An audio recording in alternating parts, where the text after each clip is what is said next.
आज 33 किसान के करीब प्रतिदिन जो है वो आत्महत्या कर रहे हैं। एक तो ये कि केंद्र सरकार खरीदती है, जब पंजाब में नहीं खरीद रही इसका मतलब वो अपनी सरकार को ही निकम्मी बता रहे हैं। छत्तीसगढ़ में जो धान है वो 2600 रुपये बिक रहा है, फिर वो हरियाणा में 2100 क्यों बिकता है?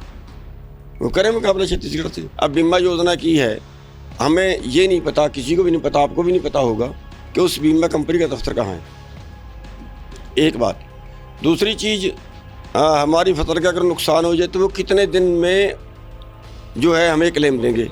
अब 2020 तक का आज तक नहीं दिया। एमएसपी को लेकर अब अगला आंदोलन कब से करने वाले हैं अगर सरकार नहीं आपको देती? देखिए, एक्चुअली ये है कि इसका कोई हल नहीं है। आज हमारे साथ हैं किसान नेता सरदार गुरनाम सिंह चडूनी। उन्हीं से बात करते हैं कि पिपली कांड को लेकर सबसे पहले भी एमएसपी की जो आप मांग कर रहे थे, बाद में सरकार मान भी गई किसानों के दबाव के आगे। अब आपकी क्या मांग है एमएसपी को लेकर?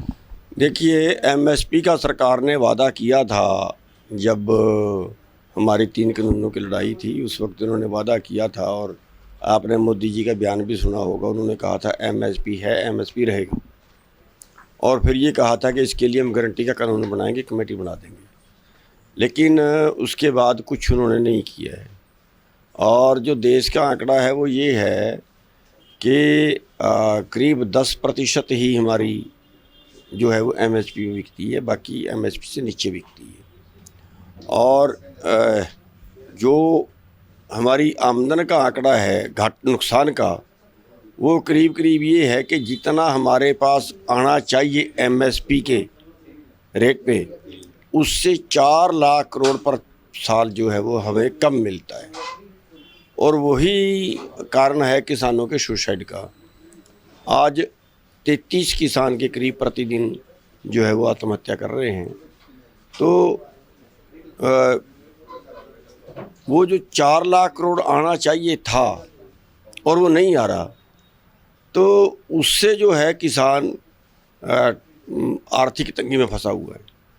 और एक संस्था ने पीछे जो है वो सर्वे किया था, उन्होंने शायद 2015 तक का आंकड़ा बताया था कि पिछले 15 साल में 45 लाख करोड़ का किसानों को नुकसान हो गया। तो इसमें किसानों का ही नहीं, किसानों के साथ इसमें बाज़ार का भी नुकसान है, क्योंकि अगर ये पैसा 4 लाख करोड़ और अगर जनता के बीच में आए तो इससे देश की जीडीपी बढ़ेगी। मार्केट से हम सामान खरीदेंगे, मार्केट वाले आगे कहीं व्यापार करेंगे, वो आगे कहीं फैक्ट्री से खरीदेंगे, तो वो सारा चीज़ जो है वो ज़्यादा चलेगी। तो इसलिए जो था वो हमारी जो सूरजमुखी की मांग थी, सूरजमुखी हर साल वो खरीदते हैं, पिछले करीब 20 साल से खरीद ही रहे हैं।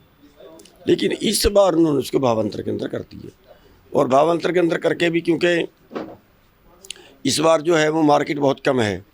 पिछले साल जो है ये 6700 रुपये में बिकी है खुली मार्केट में, और अब की बार इसका रेट बचा है 4000 खुली मार्केट में। अब 4000 के ऊपर 1000 उन्होंने कहा भावांतर देंगे, तो 5000 हो गया। रेट है 6400 रुपये, और 10 क्विंटल अगर निकले तो 14000 का सीधा नुकसान हो गया। तो ये वहाँ पे लड़ाई थी, और काफ़ी जद्दोजहद के बाद, काफ़ी उन्होंने लाठीचार्ज करने के बाद, अवैध मुकदमे दर्ज करने के बाद, कड़ा आंदोलन करने के बाद उन्होंने पटड़ी पे आए हैं, और फिर तब उन्होंने कहा कि हम 6400 रुपये तो आपको देंगे। हरियाणा सरकार तो कह रही थी भी पूरे हिंदुस्तान के अंदर हरियाणा गवर्नमेंट एक ऐसी गवर्नमेंट है जो 4900 रुपये वो दे रही है और 100 रुपये भावांतर के दे रही है, 5900 रुपये टोटल दे रही है। नहीं, 4900 नहीं दे रहे थे वो। 4900 तो हमारे आंदोलन के बाद उन्होंने 4800 कहा था, 1000 भावांतर कहा था। आंदोलन के बाद कहा था, ये पहले नहीं कहा था। पहले तो उन्होंने केवल ये कहा था, फर्स्ट घोषणा उनकी जो थी वो ये थी कि हम केवल 1000 रुपया भावांतर देंगे। वो तो जब हमने आंदोलन किया उसमें उन्होंने कहा कि फिर हम ऐसे करते हैं कि उसका मार्केट भाव बढ़ाने के लिए हम एफड को छोड़ते हैं, और एफड का रेट जो है हम कम से कम 4800 रुपये करते हैं। 4800 के ऊपर 1000 मिल जाए तो 5800 हो जाएगा, फिर भी हमें 6000 रुपये का लॉस है। और जहाँ तक इस बात का सवाल है कि वो हरियाणा में ख़रीद रहे हैं, पंजाब में क्यों नहीं खरीद रहे हैं, ये उनका सवाल था। तो इसके हमारे पास 2 जवाब हैं। एक तो ये कि केंद्र सरकार खरीदती है, जब पंजाब में नहीं खरीद रही इसका मतलब वो अपनी सरकार को ही निकम्मी बता रहे हैं।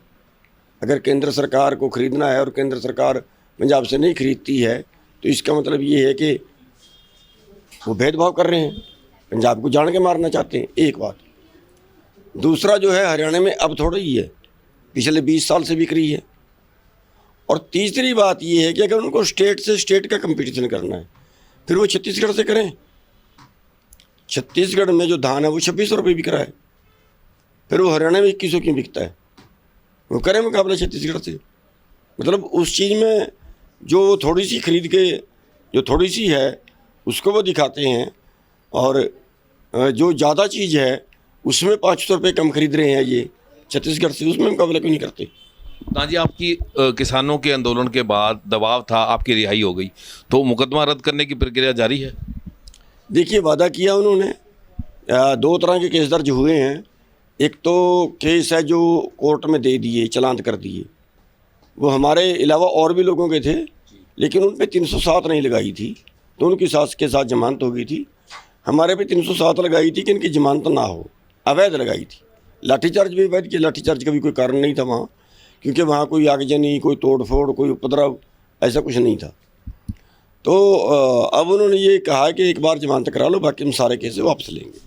ना जी, आज आपने चोपटा आके किसानों को समर्थन दिया, वहाँ किसान लगातार मुआवजे के लिए आंदोलन कर रहे हैं, तो आपने वहाँ ये भी ऐलान किया कि अगर नहीं माने, एक तो वो जो कंपनी है उसकी तरफ से मुआवजा नहीं आ रहा, उसको ब्लैक लिस्टेड करने की आपने मांग की। दूसरा ये है कि अगर नहीं उनका मुआवजा आता तो उस आंदोलन को भी आप बड़ा रूप देंगे? देखिए, बिल्कुल देंगे। आंदोलन का नेतृत्व उनका रहेगा, जो वो हमारे से मदद मांगेंगे वो करेंगे। और रही बात मुआवजे की, हमारी बदकिस्मती है कि ये कंपनियों को फ़ायदा पहुंचाने के लिए बहुत से हथकंडे अपनाते हैं। अब बीमा योजना की है, हमें ये नहीं पता, किसी को भी नहीं पता, आपको भी नहीं पता होगा कि उस बीमा कंपनी का दफ्तर कहाँ है। एक बात। दूसरी चीज़, हमारी फसल का अगर नुकसान हो जाए तो वो कितने दिन में जो है हमें क्लेम देंगे? अब 2020 तक का आज तक नहीं दिया, कितने दिन में क्लेम देंगे? इतने दिन में तो उसका ब्याज इतना और हो गया, वो सारा बच गया उनको। तो आप क्या मानते हो कि सरकार ही इस तरह का इंश्योरेंस करे कंपनियों की जगह? देखिए, ये कंपनियां सरकार को ही बनानी चाहिए थी। अब रिपोर्टें आती हैं जी, उस कंपनी को 6000 करोड़ बच गया, उस कंपनी को 7000 करोड़ बच गया। इसका मतलब क्या निकलता है? उन्होंने हमें दिया नहीं, हमारे से लिया है। अगर किसी कंपनी को 1000 करोड़ रुपया बचता है तो उसने हमें दिया क्या? दिया कम और लिया ज़्यादा। तो क्यों ना इसमें सरकार अपनी कंपनियां बनाती हो, या तो पैसा किसान पे आता या सरकार पे रहता। पिछले दिनों कृषि मंत्रालय ने एक आंकड़े जारी किए थे भी हर एमएसपी में हर जो फसल है उसका रेट बढ़ाए हैं, आप उससे संतुष्ट हैं? नहीं, रेट बढ़ाने का इनका आधार क्या है, इसका उनके पास जवाब नहीं है। हमने एक बार CACP से बात की थी कि भी आपका, हमने उनके आगे आंकड़ा रखा कि ये हरियाणा के एग्रीकल्चर डिपार्टमेंट का आंकड़ा है, आपकी ने जो कीमत रखी है उससे ज़्यादा लागत है, आप लागत से कम रेट कैसे रख सकते हो? तो उन्होंने ये कहा कि हमें ये चीज़ नहीं देखनी कि लागत कितनी है, लागत एक पॉइंट है, उसके साथ साथ हमने बहुत से पॉइंट उसमें देखने हैं। उसमें ये पॉइंट है कि देश की जनता किस भाव से खा सकती है। उसमें एक पॉइंट और बड़ा खतरनाक उन्होंने बताया कि वर्ल्ड मार्केट में क्या रेट है। अब वर्ल्ड मार्केट में जो है आम चीज़ का रेट हमारे से डाउन है। क्यों? क्योंकि यहाँ 2 एकड़ का किसान है, यहाँ 82% किसान जो है हमारे देश में वो 2.5 एकड़ से कम के हैं। और अमेरिका के अंदर अगर हम मुकाबला करें तो एक किसान 10 वर्ग किलोमीटर का है, यानी हमारे से 100 गुना बड़ा। तो हम कैसे मुकाबला कर लेंगे उनका? और अब ये जैसे हम सूरजमुखी की बात कर रहे हैं या अभी सरसों की बात कर रहे हैं, वो इसीलिए डाउन गया उनका रेट कि पिछले साल ब्राज़ील ने इनको तेल नहीं दिया, खाद्य तेल।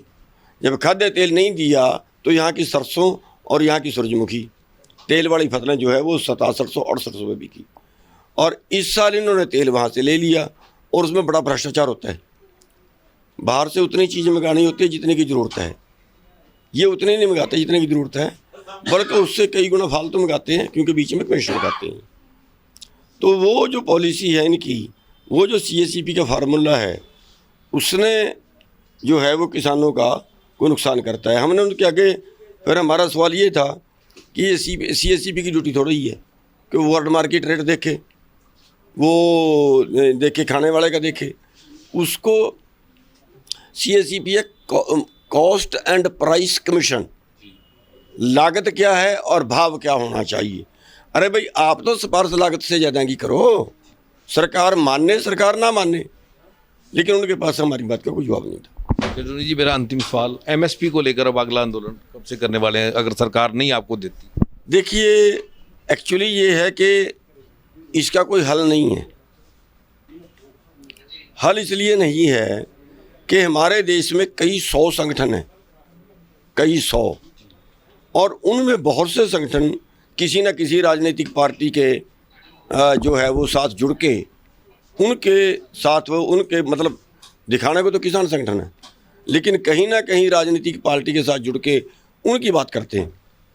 अब जैसे टोटल, आप मानो टोटल जो है वो कॉमरेडों के संगठन है, अपनी पार्टी से जुड़े हैं, इधर किसान के नाम पे हैं, या और भी कई संगठन हैं जो किसान के नाम पे हैं लेकिन कहीं दूसरी जगह पे उनके लिंक हैं। तो उससे क्या होता है, जब उनको वो जो है वो लड़ाई नहीं लड़ पाते जो लड़नी चाहिए। एक्चुअली हल क्या है, आप देखें 75 साल में सारी पार्टियों का राज आ लिया। अब सारी पार्टियों में से किसी ने भी MSP लागू नहीं किया। क्यों? अगर कांग्रेस ने लागू नहीं किया तो हमने BJP चुनी थी। BJP ने तो कहा था हम तो स्वामीनाथन रिपोर्ट लागू करेंगे। स्वामीनाथन रिपोर्ट का मतलब है MSP से भी 1.5 गुना। अब वो तो बाढ़ में गया, MSP भी खा लिया। तो इलाज क्या है? अब ना कांग्रेस करती है ना BJP करती है, फिर अब किससे उम्मीद करें? किसी से उम्मीद नहीं है। तो एक्चुअली है क्या कि सत्ता के अंदर या तो पूंजीपति बैठ गए या गुंडे बैठ गए। अब सत्ता में बैठे जो लोग हैं वो अपने पक्ष की पॉलिसी बनाएंगे, इसलिए वो किसान के पक्ष की पॉलिसी नहीं बना रहे। और किसान संगठन जो हैं ये किसी ना किसी राजनीतिक पार्टी के साथ जुड़ गए, इसलिए ये जब राजनीति की बात करते हैं तो ये राजनीति से दूर भागते हैं। आपका संगठन सिर्फ किसानी की बात करता है या आप भी राजनीति? नहीं, हम तो राजनीति की करते हैं। हम कहते हैं कि किसान को राजनीति करनी चाहिए किसान के लिए, बाकी पार्टियां राजनीति करती हैं राज के लिए। राज के लिए राजनीति ना करें, किसान के लिए राजनीति करें। आपने पिछले दिनों भी आंदोलन के बाद एक बयान दिया था कि किसान जब तक खुद राजनीति में नहीं उतरेंगे तब तक उनकी समस्याओं का हल नहीं होगा। हम अब भी कहते हैं 100 साल लगे रहें, 7 पीढ़ी लगे रहें। आप देखो 78 में यूनियन बनी थी हरियाणा में, 78 से आज तक क्या करवा लिया? अगर 78 से आज तक हमारी हालत डाउन गई है तो आगे हम क्या उम्मीद कर सकते हैं? हाँ, अगर उदाहरण है, अगर सर छोटू राम राजनीति में ना जाते तो कौन सा कानून बनवा लेते? तो जब तक किसान खुद राजनीति में नहीं जाएंगे तब तक सारे आंदोलन बेमानी। तो ये थे किसान नेता सरदार गुरनाम सिंह चडूनी, जिन्होंने कहा कि जब तक किसान खुद राजनीति में नहीं उतरेगा तब तक उसका भला नहीं होने वाला। हरियाणा तक के लिए सिरसा से बलजीत सिंह।